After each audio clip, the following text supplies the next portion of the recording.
Welcome to ATR TV Telugu.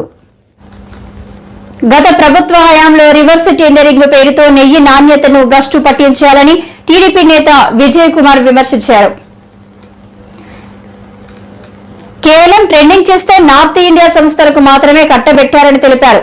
మంగళగిరిలోని TDP కేంద్ర కార్యాలయంలో నిర్వహించిన మీడియా సమావేశంలో ఆయన మాట్లాడారు. పోతే విజయ్ విశాఖ లాంటి డైరీలు వేసినా కూడా రివర్స్ టెండరింగ్ ప్రాసెస్లో మాకొద్దని వెళ్ళిపోయారా? వాస్తవం. దాని కర్ణాటక మిల్క్ ఫెడరేషన్ ఎందుకు 4-5 సార్లు రివర్స్ టెండరింగ్లో వెనక్కి వెళ్ళిపోయింది? ఈ కమిషన్లు ఇచ్చుకోలేకనా? వాస్తవం. రివర్స్ టెండరింగ్ అంటూ చాలా గొప్పగా చెప్పారు జగన్మోహన్ రెడ్డి గారు ఆయన వచ్చిన కొత్తల్లో, ఆయన ముఖ్యమంత్రిగా ఉన్నప్పుడు. అన్ని రంగాల్లో ఎలా అయితే అది రివర్స్ అయిపోయిందో, ఎలా బూమరాంగ్ అయిపోయిందో, నెయ్యి దీంట్లో కూడా అదేవిధంగా రివర్స్ టెండరింగ్ తమకు అనుకూలంగా వాడుకున్నారు. ఆ 5 సంవత్సరాల పాటు ఏలిన టీటీడీ బోర్డు వాళ్ళు, టీటీడీ ఈవోలు, టీటీడీ చైర్మన్లు రివర్స్ టెండరింగ్ అని చెప్పి తాము చెప్పిన రేటుకి మొదటి బిడ్డింగ్ జరుగుతుంది, మళ్ళా వీళ్ళు చెప్పిన రేటుకే రివర్స్ బిడ్డింగ్ జరుగుతుంది. అందరూ కూడబలుకున్నట్టు 5-10 రూపాయల తేడాలతో వేస్తుంటారు. దీన్ని రివర్స్ బిడ్డింగ్ అయ్యారు. మనం చాలాసార్లు వీళ్ళు సిండికేట్ అయిపోయారా అని చాలాసార్లు ఆ మాట వింటుంటాం. ఖచ్చితంగా ఈ నెయ్యి విషయంలో దేవస్థానంలోని కాంట్రాక్టర్లు, దేవస్థానంలోని ఉద్యోగులు, అప్పటి కొంతమంది ఉద్యోగులు, కొంతమంది ఆఫీసర్లు, కొంతమంది బోర్డు సభ్యులు, ఈవో, చైర్మన్లు కలిసి ఒక ఉమ్మడి కుటుంబం మారి, బాగా కృష్ణవంశీ గారు ఉమ్మడి కుటుంబం మారి, అంతా నీకది నాకిది, ఈసారి నువ్వు తీసుకో, ఈసారి నేను తీసుకుంటా, ఈసారి నువ్వు L1గా ఉండు, ఈసారి నేను L2గా ఉంటాను, ఈసారి నువ్వు 13 లక్షల కేజీలు తీసుకో, ఈసారి నేను లాస్ట్ టైం వాడికి ఇచ్చాం కదా, ఈసారి ఒక బోలే బాబా ఉన్నారా వాడిని పిలుస్తాను రా ఈసారి. ఈ టైప్లో 5 సంవత్సరాల పాటు దోపిడీ డ్రామాను నడిపారు. ఇంత పెద్ద ఎత్తున టీటీడీ 52 లక్షల కేజీలు పర్ ఇయర్, 52 లక్షల కేజీలు సంవత్సరానికి టీటీడీ నెయ్యి కొనుగోలు చేస్తుంటే, భారతదేశం మొత్తం మీద కేవలం 15 సంస్థలు మాత్రమే ఈ 5 సంవత్సరాల్లో టెండర్గా అప్లై చేశాయి.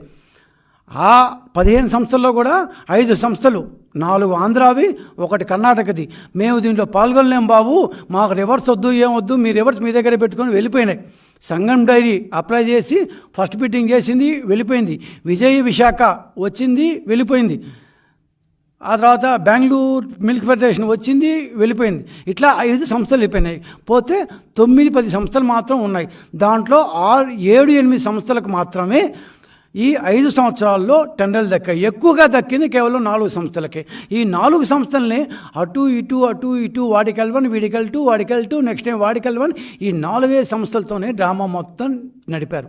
దాదాపు కనీస పక్షంలో 1000-1200 కోట్ల రూపాయలు విలువ చేసే నెయ్యి గత 5 సంవత్సరాల్లో కొనుగోలు చేయగా, మినిమం అంటూ చూస్తే అంటే కేజీకి 60-70 రూపాయలు మినిమంగా కమిషన్లు ముట్టాయని తెలుస్తోంది. కనీసం 200 నుంచి 250 కోట్ల రూపాయల వరకు ఈ దీంట్లో కమిషన్లు ముట్టాయని స్పష్టంగా అర్థమవుతుంది.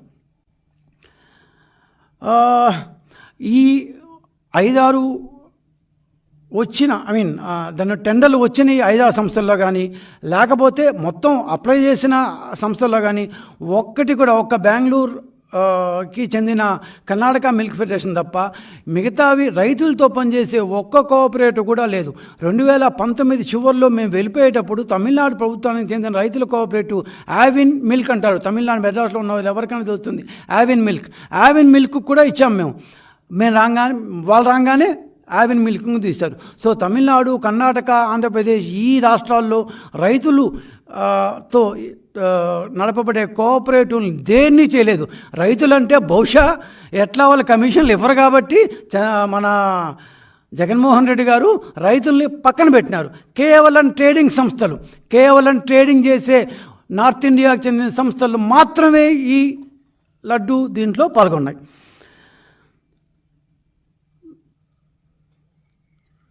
సో ఈ 5 సంస్థల్లో 5-6 సంస్థలతో మాత్రమే రివర్స్ టెండరింగ్లో చేసి ఏ విధంగా చేశారు అనేది మనం కానీ చూస్తే, బేసిక్గా స్థూలంగా దీన్ని టైటిల్ ఏమవుతుందంటే నెయ్యిలో రివర్స్ టెండరింగ్ బోగస్. నెయ్యిలో రివర్స్ టెండరింగ్ అనేది కేవలం బోగస్. వీళ్ళు కూర్చొని కాఫీలు తాగుతూ ఈసారి వాడికి ఇస్తాను వాళ్ళకి ఇస్తాను అంటూ రివర్స్ టెండరింగ్లో అంత ఘోరంగా ఏమంటారు దానికి దీనికి సంబంధం లేకుండా లాస్ట్ టైం వేసిన దానికి అంటే పాలు రేటు రోజు రోజుకి పైకి పోతూనే ఉంటుంది. కానీ పాలతో చేసే నెయ్యి మాత్రం అనూహ్యంగా లాస్ట్ టైం కంటే ఈసారి దాదాపు కేజీకి 70-80 రూపాయలు తగ్గిపోతుంది. 130 రూపాయలు తగ్గిపోయిన 150 రూపాయలకు